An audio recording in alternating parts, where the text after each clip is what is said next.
Microsoft team, welcome back everybody. I'm Prakash Pradhan, your trainer for this entire series. In today's topic, we are going to discuss about the meeting. This is one of the important tool or the tab that's given in this Microsoft team that is maximum use in any organization. It might be your from the educational institution to the any this public companies, or it might be private these companies, or it might be used for the official purpose. Okay, there are so many uses for this your meeting. Now, in order to create the meeting in your Microsoft team, you'll have to go to the calendar. Regarding the new meeting, I have already made one video in my previous video actually, and that's been already uploaded. So if you want to know how to schedule a meeting and what are the other options that's been given or that is available with the new meeting, so I suggest you to go through the previous video. So right now, the main purpose of this today's video is to show you the detailed information of the tools or the menu that's been given by the Microsoft team.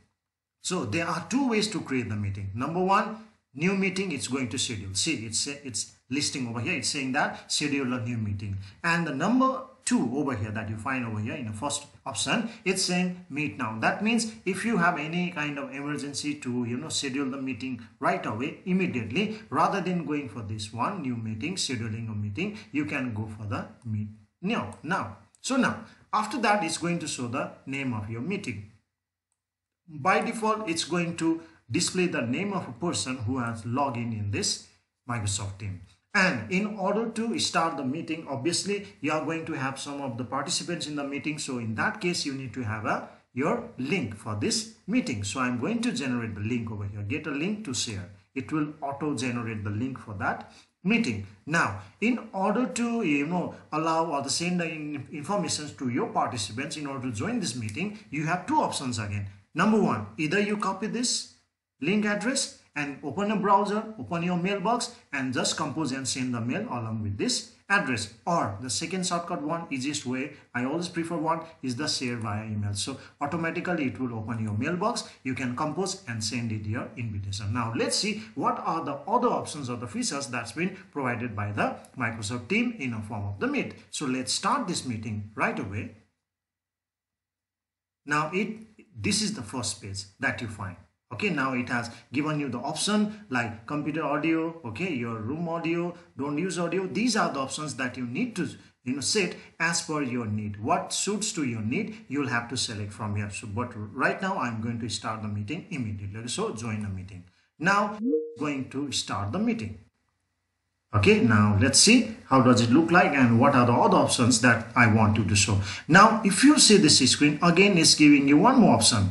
Okay, invite people to join the meeting because we have not invited anyone so far. Okay, either you can invite someone by copying the link, which option was already given last time, or you can also add the participants. That can be done when we schedule the meeting. But over here in the Meet Now also, this option has been provided, or you can send via mail, for which we have already seen the screen. Now, so these are the important things that I would like to show you. The first option shows over here, it's a participants. So if I click it, and if I have some participants, like let's say the staff or some of the students who are already a part of this meeting, they have already joined the meeting, their names are going to be listed over here. And in order to make sure that I'm the organizer, see, it's listing over here automatically. Since we don't have any other participants over here, so that's why it's not listing over here. Otherwise, it will give you an option to, change sometime organizer also. And the next one is for your conversation. Okay, now over here you can also do the chat. That means the conversation can be done at the same time. By the time you are conducting a meeting, you can also send a message in this meeting.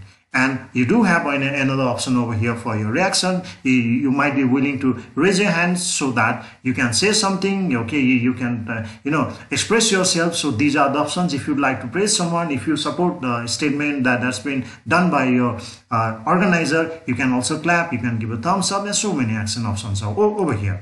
And this one is the most important, that is the breakout room. Trust me guys, this breakout room is maximum use in educational institution.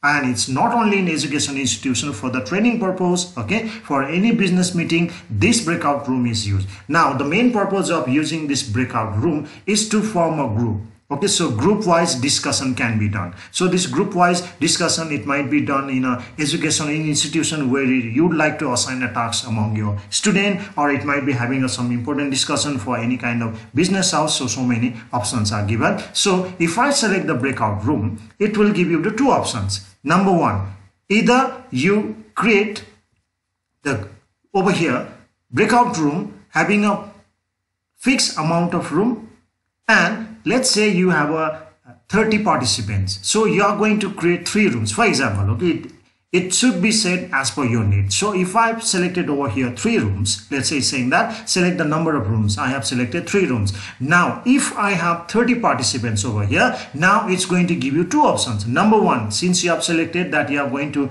create 3 rooms, in these 3 rooms, how would you like to assign these participants? Automatically, you want this system to automatically assign 3 rooms for the 30 participants. That means in each room 10 participants will be allocated automatically. You don't have to do that. And the second option is manual.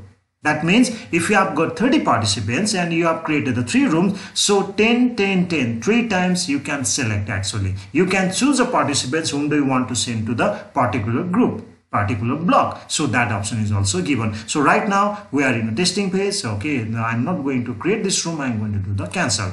Okay, now we do have another option over here, that's more action. So this is also mostly used. You have a device setting, you have a meeting options, you have a meeting note also. You can make a note also in between this meeting. You can go for the meeting information, you can go for the gallery also. Okay, and you do have other options also over here. You can go for the full screen, you can also apply the background effect, turn on live caption, start recording. Normally, people sometimes they don't want to record their meet, so in that case you can turn on or off also. And you do have option for the dial pad also. So after that, you can see the video is turned off. This is for audio, and this is another one option, the sharing the content. You can also share the content from here only. Okay, the sharing also can be done. So these are the most commonly used options over here when you conduct or when you organize any meeting via your Microsoft Teams. So right now I'm going to leave this meeting. So I hope that you understood that how to create the meeting or how to schedule the meeting so that your meeting can be organized by any organizer, and the participants can be sent to the particular block, or we can create the rooms in your Microsoft Teams. So if you find it fruitful, so please do like and subscribe. Thank you.